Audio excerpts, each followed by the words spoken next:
I'm sitting here, a cup of coffee in hand, staring blankly at the wall, trying to make sense of everything that's happened.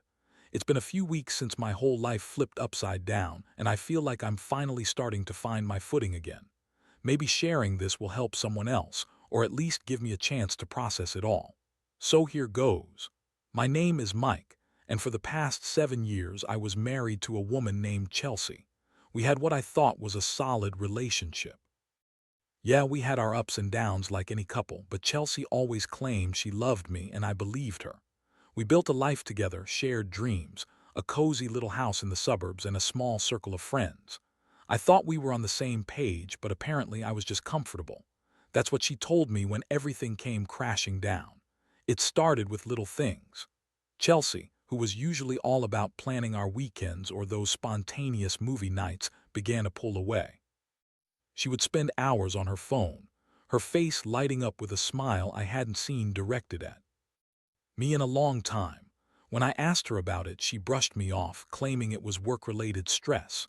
I wanted to believe her, but something felt off. Then came the late nights. She'd say she had to meet a friend for drinks after work or that she was working late on a project. I tried to be supportive. After all, we all have demanding jobs, right? But there was this nagging feeling in the back of my mind that just wouldn't go away. I even tried to initiate date nights to reconnect, but she always seemed too tired or too busy. It was frustrating, but I convinced myself it was just a rough patch. Things came to a head one Saturday afternoon when I decided to surprise her with lunch. I was out running errands, and I thought I'd pick up her favorite sandwiches. On my way home, I decided to swing by her office, just to say hi and see if she wanted to join me for a picnic in the park. But when I pulled into the parking lot, I noticed something strange. Her car wasn't there.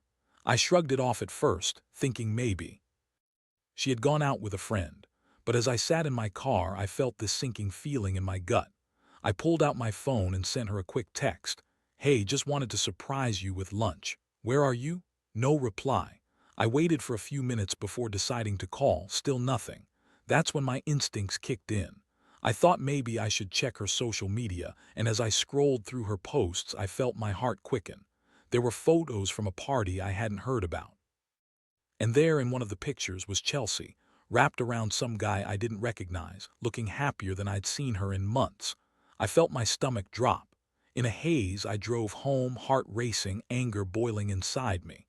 I couldn't shake the feeling that something was very wrong, and I was determined to find out the truth. The moment I walked through the door, I was met with silence. Chelsea wasn't home yet, and I felt a mix of rage and despair wash over me. I searched the house, looking for any clue, any sign of where she might have been. I found her purse in the living room, the zipper slightly open. I hesitated for a moment but then opened it. Among the usual items, my eyes landed on her phone. My heart raced again and I felt a rush of guilt for even considering looking through her messages. But at that moment I didn't care. I grabbed the phone and opened it. The first message I saw was from a number I didn't recognize. "Can't wait to see you tonight. Just the two of us." The words felt like a punch to the gut. I scrolled more, and what I found confirmed every fear I had been trying to ignore. She was having an affair. I dropped the phone as if it were on fire and sank down onto the couch, my mind racing. How could she do this to me? After everything we'd built together. I sat there, stunned, reeling from the reality of what I had just discovered. Chelsea, my wife, the woman I thought I knew, had been lying to me for months, maybe even longer. I felt a mix of emotions swirling inside me, anger, betrayal, disbelief, each one fighting for dominance in my heart. How could she betray our vows so blatantly? I spent the next hour packing around the house, my mind racing. I wanted to confront her right then and there, but I also felt this strange urge to prepare myself. I didn't want to go into it blindly. I wanted to have my facts straight. I grabbed her phone again, and after a few minutes of trying to calm my nerves, I opened the messages. Every text I read deepened my anger. There were messages filled with flirtation, plans for secret meetings, and even some suggestive photos that made my stomach turn. The level of intimacy she shared with this guy, how could she? I felt a surge of nausea wash over me. This wasn't just a fleeting moment of weakness. This was an affair. After what felt like an eternity, I heard the front door open. I froze, heart pounding in my chest as I listened to her footsteps coming down the hallway. Chelsea called out for me, her voice cheerful, and I couldn't help but feel a rush of anger at how she had the audacity to sound so happy after what I had just learned. When she walked into the living room, her smile faltered. I could see the moment she registered that something was wrong. I stood there, arms crossed, her phone still clutched in my hand. "Mike, what's going on?" she asked, a flicker of concern crossing her face. I took a deep breath, summoning all the courage I had left. "You tell me, Chelsea, who, just the two of us?" I held up the phone, my voice steady despite the chaos inside me. Her eyes widened in disbelief. "What are you talking about? Don't play dumb with me. I know about the messages, I know about him." I could feel the heat rising in my cheeks, the anger spilling out. For a moment she looked genuinely shocked, like a deer caught in headlights. Then her expression shifted and she put on this defensive posture that felt so familiar. "Mike, you have to understand, it's not what it looks like." "Not what it looks like," I laughed bitterly. "You're texting some guy planning to meet up. What else could it be? You've been lying to me." She opened her mouth to speak, but the words didn't come. Instead, she folded her arms and looked away. "You don't understand the pressure I've been under," she said, her voice now tinged with annoyance. "You've been so comfortable in our marriage that I felt trapped." Trapped? I was flabbergasted. "You think cheating on me is the solution to feeling trapped? You think I haven't tried to be there for you? I thought we were in this together." She rolled her eyes, a behavior I'd seen before, one that always made me feel belittled. "You don't get it, Mike. You don't know how it feels to be with someone who just doesn't have that spark anymore. I need excitement." My heart sank. "So you look for it with someone else? Is that what this is about? You go out and find another man because I'm not exciting enough for you?" She took a step toward me, trying to soften her tone. "You're making this out to be something it's not. I never meant for it to go this far." "Then why did it? Why did you even entertain the idea? Why do you think I deserve this?" My voice cracked, the hurt spilling out in ways I hadn't expected. There was a moment of silence where we both wore the weight of the truth. Chelsea looked away, guilt shadowing her features. "I didn't think you'd find out. I thought I could keep it separate and it wouldn't affect us." Separate? I felt a rush of venomous anger. "You're kidding, right? This is my life we're talking about, our life. You can't just compartmentalize cheating like it's no big deal." She sighed, her composure cracking.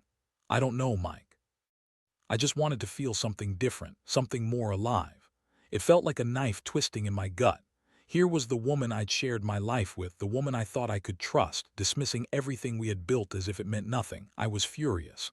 "So what's next? Do you want to keep this up? Try to make us work while you explore this, whatever it is?" The silence that followed was deafening. Slowly her facade crumbled and I could see the fear in her eyes. I don't know. I thought I could have both worlds." "Both worlds? You want to live in a fantasy, Chelsea, and I'm not a part of it. This isn't a game." I couldn't take it anymore. I pushed past her, feeling the weight of betrayal crush down on me. I needed space to think, a moment to breathe, but all I could feel was the anger boiling up inside me. I grabbed my keys and stormed out of the house, leaving Chelsea standing there, the weight of her betrayal hanging thick in the air. The reality of our shattered relationship hit me like a freight train. I had to figure out what I wanted, how to navigate this mess, and whether there was any way to salvage what remained. But in that moment, all I could feel was the sting of her betrayal and the uncertainty of my next steps. I drove aimlessly, the streets blurring past me as the anger brewed inside. I wasn't sure where I was heading, but I needed to escape the suffocating reality of my home, the home that now felt like a cage. I could still see Chelsea's face, the mix of guilt and defiance, as if she was trying to play both sides. It felt like a betrayal on a level I'd never anticipated. Eventually, I found myself at a small diner on the edge of town, a place where I used to hang out with friends during college. I walked in, the familiar smell of greasy food and coffee hitting me, but none of it brought me any comfort. I slid into a booth at the back, trying to collect my thoughts. As I stared into my coffee, I realized the full weight of the situation. I had spent years building a life with Chelsea, investing not just my time but my emotions, my heart. And now, I felt like an outsider in my own life. I pulled out my phone and looked at her texts again, the words burning into my mind. Every message was a reminder of her duplicity, but I also realized I needed to think beyond the betrayal. I had to plan my next steps. I could either wallow in anger or take control of my situation. Part of me wanted to lash out to expose her for the affair, but I knew that wouldn't resolve anything. I needed to be strategic. I ordered a burger and fries, but my stomach was tied in knots. The waitress brought my food and I pushed the plate away, unable to eat. Instead, I took out my notebook, an old habit from school, and began jotting down the thoughts swirling in my head. I wrote about the good times we had, how I had felt loved, and then suddenly, I transitioned to my pain, my anger. There was something cathartic about putting my feelings into words. After what felt like hours, I finished my coffee and made my way back home, feeling somewhat steadied but still carrying the weight of betrayal. As I walked into the house, silence greeted me. Chelsea was still gone, and it felt like a void. I decided to gather my things, all the evidence I had collected, and put it in a folder. I didn't know what I would do with it yet, but it felt necessary to keep track of everything. A few hours later, Chelsea returned home. I was sitting in the living room, the lights dimmed, and I could hear her footsteps in the hallway. She paused when she saw me, a look of uncertainty crossing her face. "Mike, can we talk?" I took a deep breath. "I think we need to talk too." She settled onto the couch and the atmosphere was heavy with unspoken words. I kept my voice calm, though my heart was racing. "Why did you do this, Chelsea? Why betray me?" She looked down, guilt etching her features.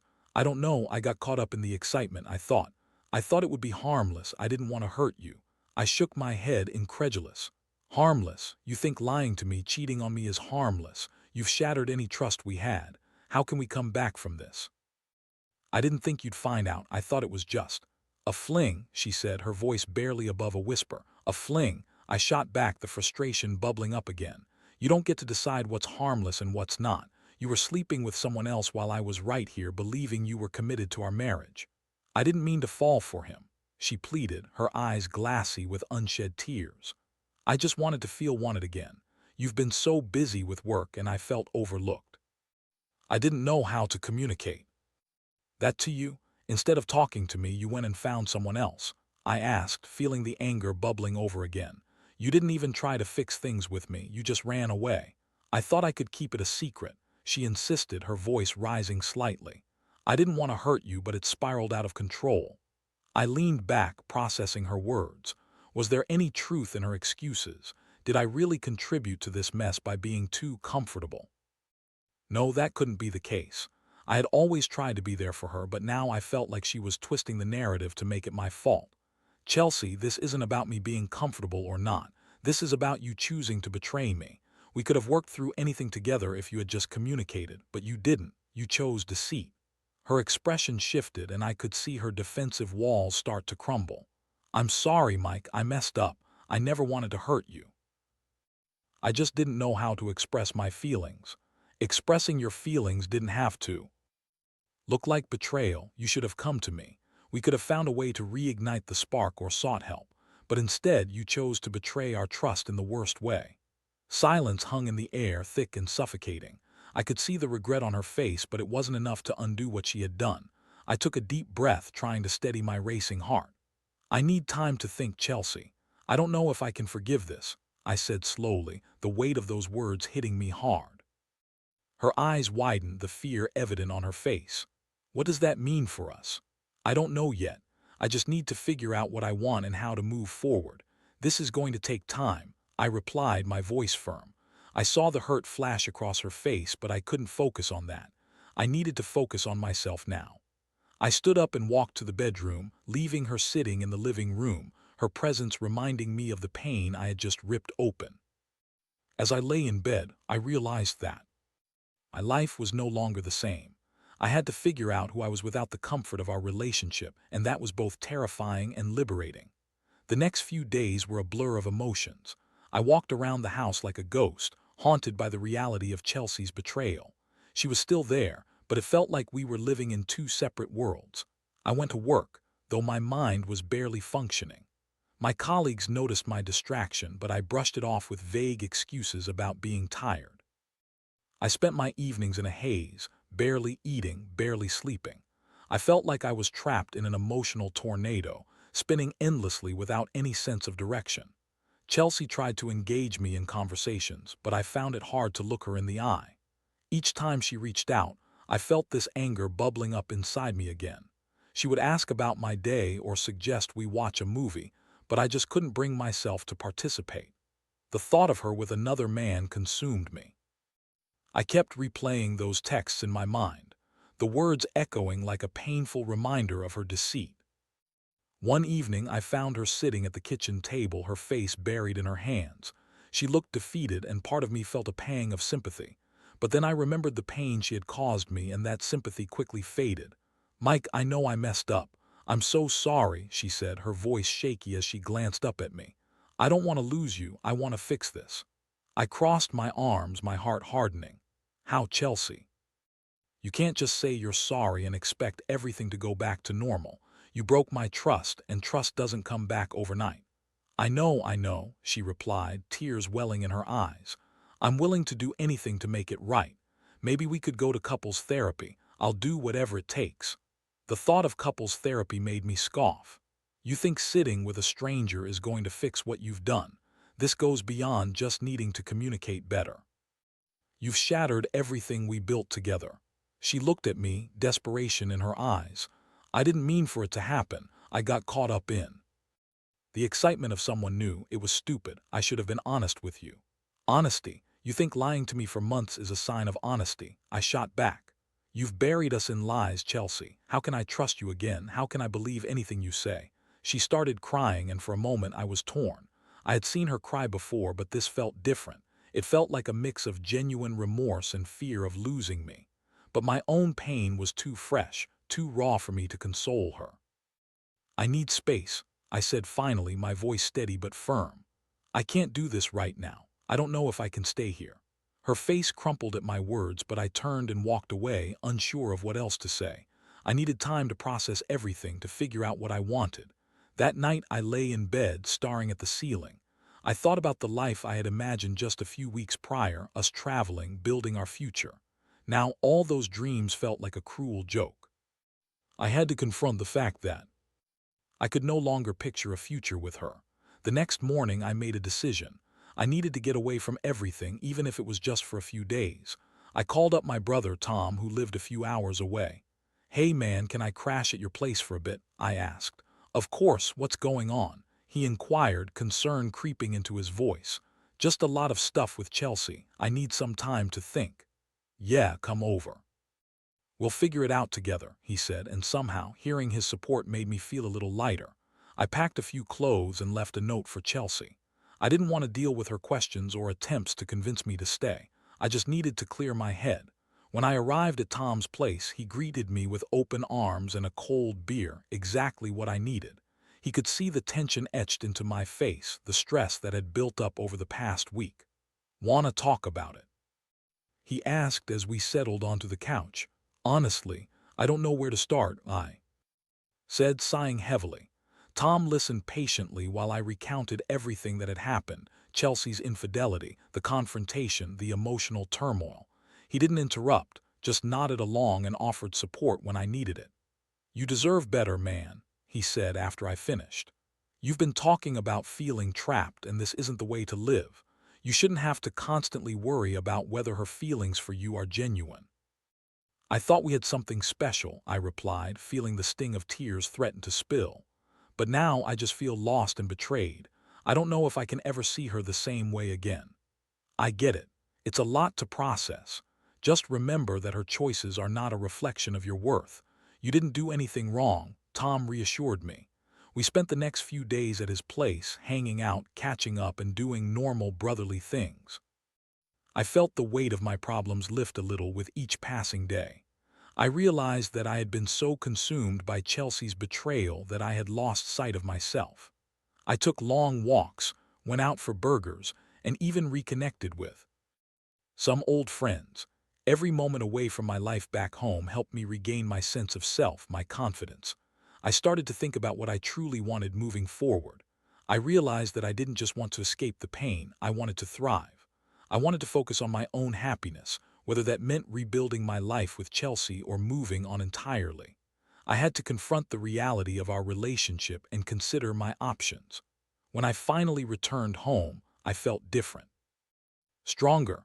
I knew I had a long road ahead, but I was determined to navigate it on my own terms. I took a deep breath as I walked through the front door, ready to confront whatever came next, but this time I felt prepared. I wouldn't let Chelsea's choices define me any longer. Walking back into the house felt surreal. It was the same home, with the same familiar smells and sounds, but everything felt different. The air was thick with tension, and I could sense Chelsea's presence even before I saw her. She was sitting at the kitchen table, her expression a mix of anxiety and hope as she looked up, probably expecting me to return with some sort of clarity. "Mike," she said softly, her voice breaking the fragile silence, "I'm glad you're home." I stood by the door for a moment, measuring my words carefully. "We need to talk," I said, my tone firm but not hostile. I had spent the last few days reflecting, and it was time to lay everything out on the table. "Okay," she replied, her eyes wide with anticipation. "I've been thinking a lot about everything, too. I know I messed up and I want to make things right. I'll do anything." I took a deep breath, gathering my thoughts. "Chelsea, I've had time to think about what happened, and I need you to hear me out without interrupting." She nodded, and I could see the tension in her shoulders as she braced herself for what was to come. "I need to be honest about what I feel. When I found out about your affair, it shattered me. I loved you, and I thought we had a strong relationship." I began, trying to keep my voice steady.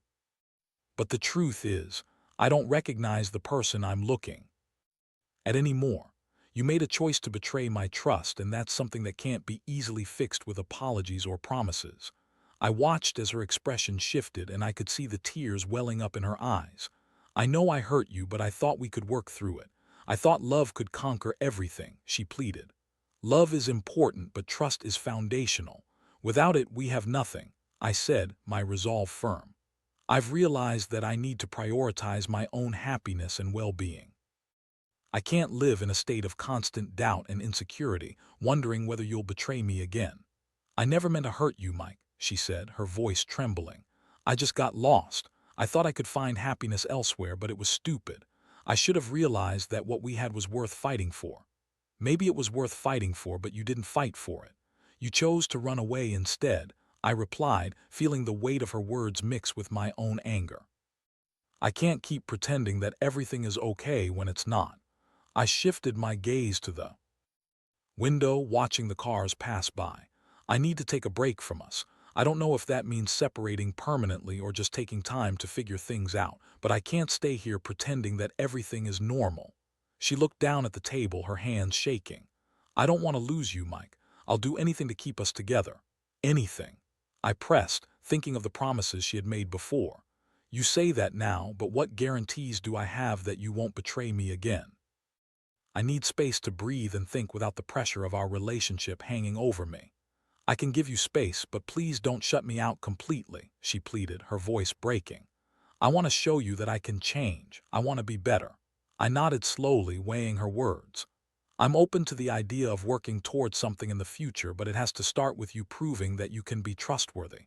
That means no more contact with him, and I need to see real change, not just words." She wiped her eyes, nodding earnestly. "I can do that. I will cut him out of my life completely. I'll show you that I can be the partner you deserve." I paused, considering her sincerity, but deep down I knew the road ahead would be difficult. Trust wouldn't be rebuilt overnight. I felt a pang of sympathy for her, but I had to remain strong. "I need to focus on myself for a while. I need to find out who I am outside of this relationship." "Okay," she whispered, tears streaming down her face. "I understand. Just know that I love you and I'm willing to fight for us." "I appreciate that, but I need to figure out if this is something I want to fight for too," I replied softly. "I can't make any promises. All I can do is take one day at a time." With that, I stood up, leaving Chelsea at the table, her sadness palpable in the air. I didn't know what the future held for us, but I was determined to take my time to heal. As I settled back into the rhythm of life, I focused on self-care. I reconnected with friends, picked up old hobbies, and even started journaling more regularly. I tried to channel my energy into positive outlets instead of spiraling into despair. Over the next couple of weeks, Chelsea respected my need for space, though I could sense her longing for connection. She would occasionally leave notes around the house or send me texts reminding me of the good times we shared. I appreciated the effort, but it still felt like a fragile truce. One evening, I decided to attend a local yoga class I had stumbled upon. It was a way to clear my mind and regain some balance, something I desperately needed. As I flowed through the poses, I felt a sense of calm wash over me. For the first time in weeks, I felt a glimmer of hope for my own future, regardless of what happened with Chelsea. After class, I ran into an old friend, Sarah, who was there for the same reason. We chatted as we walked to our cars, and I found myself genuinely enjoying the conversation. I felt lighter, like I was rediscovering parts of myself that I had lost during the turmoil of my marriage. "Hey, it was great to see you," Sarah said, smiling. "You should join us for brunch next weekend with the group." I hesitated, a mix of excitement and fear creeping in. "Sure, I'd love that," I replied, feeling a warmth spread in my chest. As I drove home, I couldn't help but think about how far I had come in just a few weeks. The road ahead still felt daunting, but I was learning to embrace the uncertainty. I was ready to face whatever came next, whether that meant rebuilding my relationship with Chelsea or moving on entirely. For the first time, I felt like I was reclaiming my life, one step at a time. In the weeks that followed, I settled into a new routine. I continued attending yoga classes, reconnected with friends, and even started exploring new interests. I found comfort in the small things, cooking meals for myself, going on long walks, and just enjoying my own company. It felt liberating to carve out space for myself, and I could feel my confidence growing. Meanwhile, Chelsea did her part by respecting my boundaries. She focused on herself too, attending therapy and trying to understand her motivations for the affair. We communicated occasionally, but I kept it light. I wasn't ready to dive back into deep conversations about our relationship yet. I needed to see real change in her before I could even consider the possibility of reconciliation. One day, out of the blue, she called me. "Hey, can we talk?" Her voice was steady, and I could sense a shift in her tone that hadn't been there before. "Sure," I replied, curious but cautious. "What's on your mind?" "I've been doing a lot of thinking and working on myself since you left," she began. "I've realized how much I took for granted, and I want to show you that I can be better." "I appreciate that," I said, not wanting to rush into anything. "But what does that mean?" "I want to take things slow. I don't want to pressure you, but I also want to start fresh. Maybe we can go to couples therapy together. No promises, just a chance to openly communicate," she suggested. I felt a flicker of hope. "I'm open to that," I admitted cautiously. "But it's going to take time. Trust has to be rebuilt, and I need to see genuine change." "I understand," she said, relief washing over her voice. "I'm committed to this, Mike. I know I messed up, and I want to show you that I can be the partner you need." We agreed to meet for coffee the next day. As I prepared for our meeting, a mix of anticipation and anxiety coursed through me. I was nervous but also curious to see how she had changed in my absence. When I arrived at the cafe, I spotted her sitting at a table, fiddling with her hands. She looked nervous, but there was a sincerity in her eyes that I hadn't seen before. I took a seat across from her and we greeted each other with tentative smiles. "Thanks for meeting me," she said, her voice softer than I remembered. "I've missed you." "I've missed you too," I replied honestly, though it felt different now. "But things can't go back to how they were. We have to build something new." "Yes, absolutely," she agreed, her expression earnest. "I've been working on understanding why I made those choices. I want to be someone who deserves your trust." As we talked, I could see the changes in her. She was open, vulnerable, and genuinely remorseful. It felt like a breath of fresh air, but I still had my guard up. I needed to be cautious and allow myself to feel each moment without rushing into anything. We discussed our feelings, our fears, and our hopes for the future. It felt liberating to speak candidly about the hurt and disappointment, but also about the moments we cherished together. I realized that while the betrayal had left deep scars, it didn't erase the good times we had shared. At the end of our coffee, Chelsea took my hand, and for the first time in a long while I felt a spark of connection. "I know it's going to take time, but I believe we can rebuild. I want to fight for us," she said, determination shining in her eyes. "I want that too, but it's going to be a journey," I responded, squeezing her hand gently. "Let's take it one step at a time." As we left the cafe, I felt a mix of hope and caution. The road ahead wouldn't be easy, but it felt like we were both willing to make the effort. It was a start, a possibility of healing and growth. In the days that followed, we began attending couples therapy together. It was a safe space to express ourselves and work through our issues. We learned how to communicate better, how to acknowledge our past mistakes, and how to move forward with intention. It was hard work, but I felt more grounded with each session. As we continued down this path of healing, I found myself rediscovering the love I had for Chelsea. It felt different now, tempered by the knowledge of our struggles. I was no longer living in a state of fear or insecurity. I was actively choosing to be present in our relationship, both for myself and for her. Months passed, and slowly but surely we rebuilt our bond. I learned to trust again, not just in Chelsea but in myself. I realized that our relationship, while scarred, could transform into something stronger if we both committed to it. At one point during a particularly poignant therapy session, I shared my thoughts on how the experience had changed me. "This has been painful, but it's also taught me about my own worth. I won't settle for less than I deserve," I said, looking into Chelsea's eyes. "I need to be with someone who respects me and values our relationship." Chelsea nodded, tears glistening in her eyes. "I'm committed to making sure you feel valued every day. I've learned so much about myself and what it means to truly love someone." As we left that session, hand in hand, I felt a sense of peace wash over me. We were embarking on a new chapter, one where we could redefine our relationship on our own terms. The journey to healing was far from over, but I was ready to embrace it. I learned that love could be resilient, but it required honesty, communication, and a willingness to grow together. I looked forward to the future, knowing that whatever it held, I would face it with newfound strength and clarity. As I stepped forward into this new beginning, I couldn't help but smile. I was no longer simply comfortable. I was thriving, and for the first time in a long while, I was excited about what lay ahead.